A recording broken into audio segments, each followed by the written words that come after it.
So recently there's been a leak for this new Dragon Ball anime, and unfortunately it is not Dragon Ball Super related. Instead, this will be a new series called Dragon Ball Magic. Now obviously, I, and many others, would have preferred the Moro arc to be animated. I'm honestly surprised with it being Dragon Ball's 40th anniversary that we're not getting any news about the Super anime. It's kind of insane too because it's been 5 years, almost 5 years since the anime's come back. That means if you were 15 while you're watching the Super anime, you are fucking 20 years old right now. When you put that into perspective, you're just like, damn, that anime should really come back. But to give you guys the rundown on Dragon Ball Magic, this is not going to be a real official anime. It's kind of more or less a web series, similar to the vein of Dragon Ball Heroes. Now personally, when it comes to extra Dragon Ball content, miscellaneous spin-offs, side series, things that aren't mainline,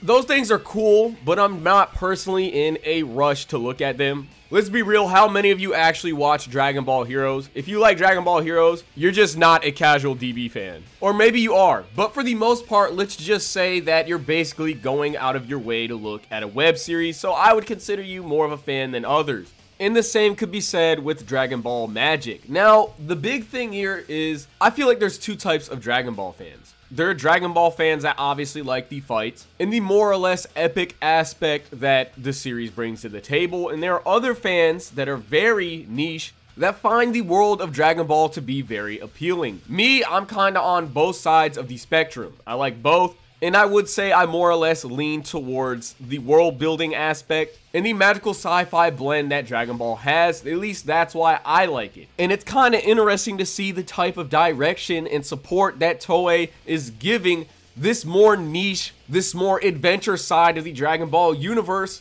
that we don't see very often. It's almost as if they're leaning more towards really hardcore Toriyama fans rather than the usual more or less generalized demographic that the Dragon Ball anime specifically appeals to. With seeing things such as Dragon Ball Superhero come out alongside Akira Toriyama's Manga Theater, which is a collection of a bunch of his one-shots and short stories, and then this weird support that we're getting from another world-building-esque heavy series of Toriyama, such as Sandland, with it getting a movie and a game.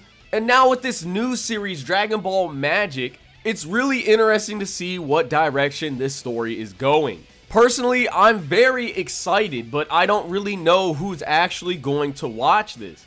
I really like the fact that we're getting the yin to complement the yang that is Dragon Ball Heroes. It really makes me question just who exactly is going to go out of their way to watch this web series. Don't get me wrong, as much as I love the world building and, you know, the identity of Dragon Ball, I just don't really see myself going out of the way to watch a web series. You know, I say that and I'm just going to be watching this and Heroes later, but I digress. This series is basically going to be doing a Dragon Ball GT where we see a younger Goku.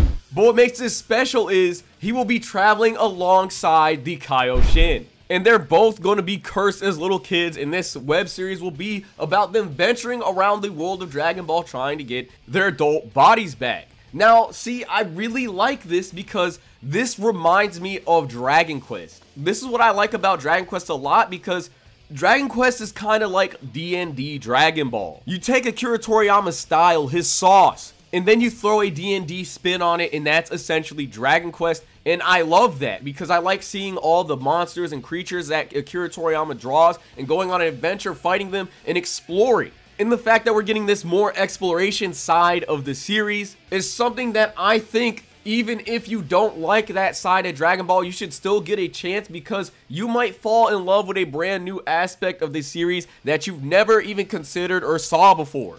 Dabs of the original Dragon Ball, little adventures and side quests that we'd see the characters go on in GT are now being brought to the limelight. In fact, this sounds like a quest that you go on in Dragon Quest XI when Erica gets turned into a kid and then they try and find, as the game progresses, a way to bring her back into being an adult. What I'm most excited for is the fact that we're going to different planets and realms rather than just going to Namek or getting flashbacks of Planet Vegeta. We'll be able to see more realms similar to the Kaioshin realm, alongside brand new characters and aliens that exist within each of them. But not only this, both the banter between Goku and the Kaioshin seems like it would be fresh compared to the normal Goku and Vegeta antics that we get. And alongside that, we're getting new characters to join them on the search for the demon that turned them into children. Hence the name Dragon Ball Magic. We're going to be seeing a lot more of the magical aspect within the series.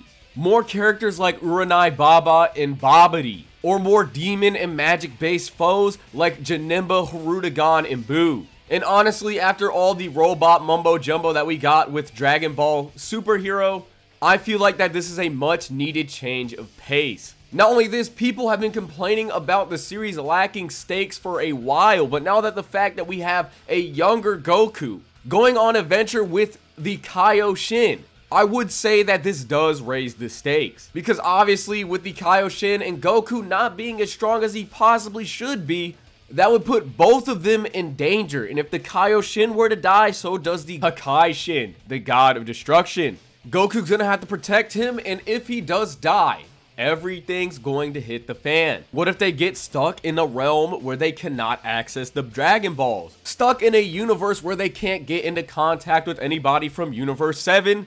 And so on and so forth. It's like a Dai no Boken series, but instead it's going to be Dragon Ball and Goku. It might as well just be Goku no Boken.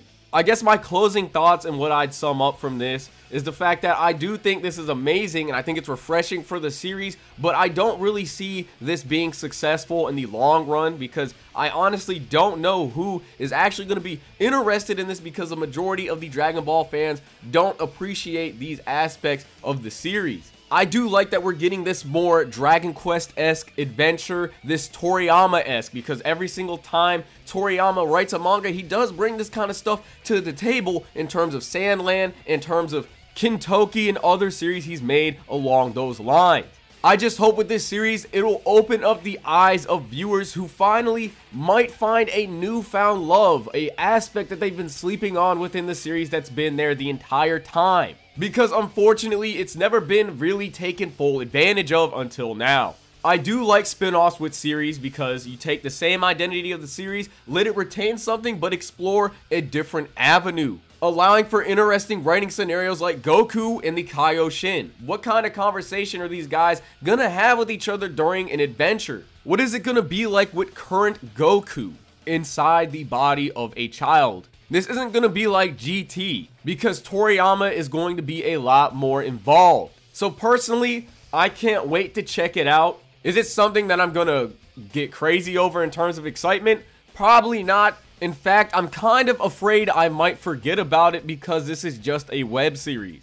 I do think that this is a very much needed, refreshing adventure for the series. I'm glad it's happening, whether or not it's going to be successful or not. But now that I think about it, I'm actually very excited for this. Now, what do you guys think? Are you excited for Dragon Ball Magic? Could you care less, or do you just want the new Super anime? Let me know what you would have preferred, and let me know what other types of Dragon Ball videos you guys would like to see on the channel. And with that, I'm out.